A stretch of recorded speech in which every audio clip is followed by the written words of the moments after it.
Hey guys, what's up? Aaron here, and on this video we are here on our roof deck. Okay, so this is like 2 years old na po, and as you notice, meron na po tayong mga namumuong rust sa railings po natin na GI tubular. Okay, so our goal for this video is to clean up yung ating railings, repaint natin, and then ang mangyayari po niyan is ito po yung kanyang before at ang kanyang magiging after. Okay, so let's begin. Right, so yung materials na kakailanganin natin para ma-achieve ang ating repainting, and then ito po yung kanyang kalawang. Okay, so ang gagawin natin, as you can see, meron tayo itong brush.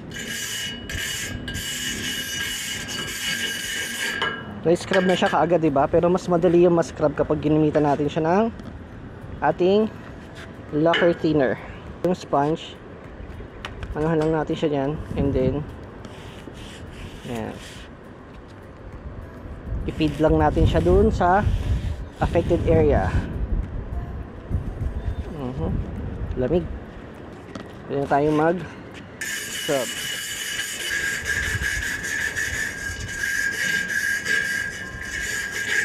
Guys, we are on day 2. So anong nangyari kagabi is kinaskis natin yung sa ibabaw lang nito, yung ibabaw ng railings, and as you can see, na-turko na natin siya. Okay, ginamitan natin siya ng turko, tapos liha, and then turko ulit. Ngayon wala na yung mga kalawang niya. Ayan, oh, ready for ano na siya, ready for primer na. Okay, so ayan, clear na siya guys. So pwede na ulit natin patungan ng paint. Okay, so ang target natin is makomplete natin yung buong palibot lang ng railings. Alright, this is mahogany enamel. Okay, tapos ito, yan, paikot dun, ibabaw lang muna. Okay, yan.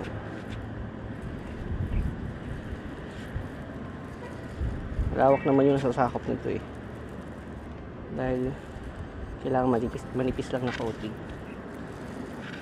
Ang ganda.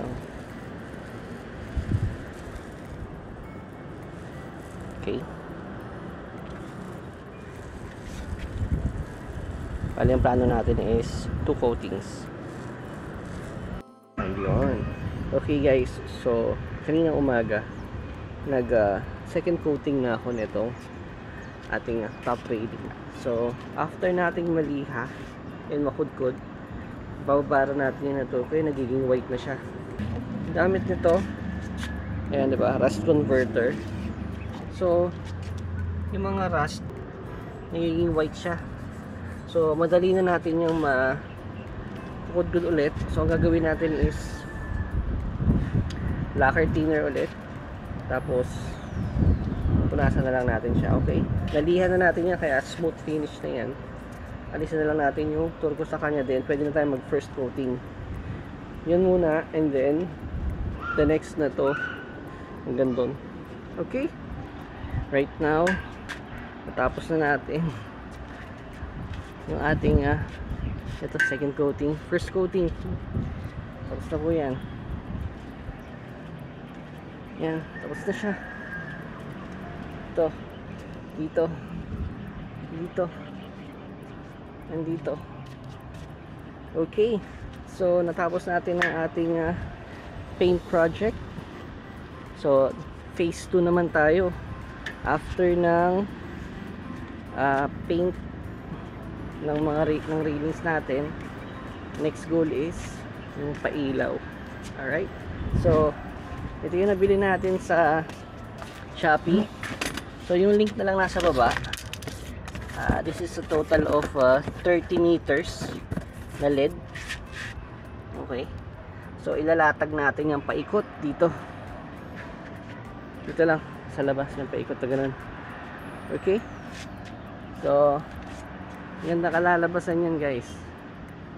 Tara, kabitan natin. Alright, so nakabit na natin guys yung ating LED lights. Ayan, hindi siya ganun ka liwanag pa dahil it's still early. It's just 6 p.m. So maya maya maliwanag na yan. So as you can see, nasa baba siya. Ang gagamitin natin is itong no nails, alright, para madikit natin yung ating LED dito sa ating ilalim ng tubular. Okay, so guys, na-install na natin yung ating ilaw, and right now is around 7 p.m. Okay, so madilim na talaga. Sa outer part ng ating railings nilagay yung mga ilaw natin. Ayan, sa labas siya. Ito. Diba? Sa labas natin siya nilagay. Ayan.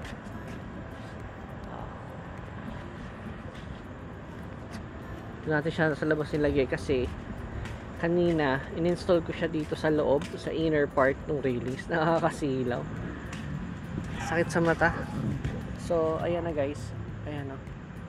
So pagpaikot ng bahay, kita nyo siya sa kabila. Alright, so finishing na lang natin to. Ito yung sobra, i-roll, ididikit natin siya sa ilalim nitong tubular nito. Sa ilalim, dugtong natin siya doon para mas maliwanag pa yung magiging sahig natin dito. Gagawin natin grass yan. Hintayin nyo lang. Ito yung isa nating ilalagay sa ating deck. Ito yung 2x3. Okay? Yung 5x2, ito, pakita ko. Ganda lang ating grass. Uy, sheesh. Aesthetic. Hindi na ako mag-golf.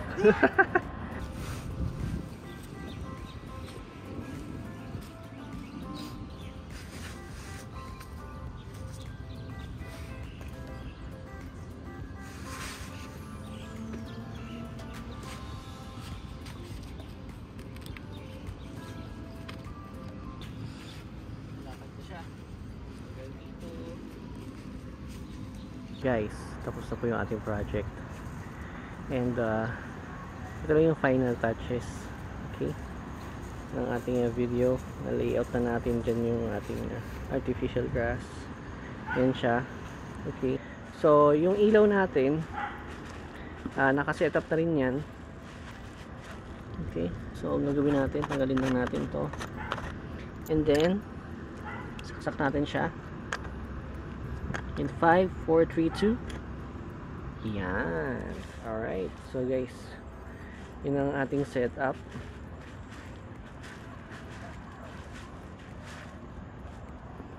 Diba?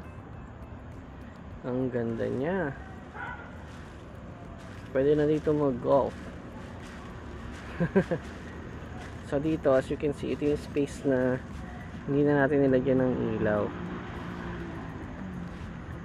Okay, dahil masyadong maliwanag. Pero dito, yan, ganda ng kanyang aesthetic.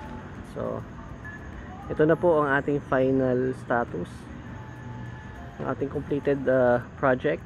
Okay, so kung makatatandaan nyo, itong ibabaw ng ating railings, talagang grabe kalawang yan. Strip off natin yung kalawang, tinurko natin, tapos yun, linis, and then nag second coating tayo dito. Kung sa flat bars, isang coat lang, pero malinis naman dahil nilihan natin siya. Yan. And ngayon, maganda yung effect niya dahil medyo naging glossy yung finish ng ating mga flat bars. Okay, alright, yun o. Sa ilalim siya. Ganda ng view. See? Ganda yung sa roof deck. Okay, so that's the end of our video, or our renovation project. So yun lang po. Kung umabot kayo sa part ng video na to, thank you guys for watching, and of course, see you on the next one. Goodbye now.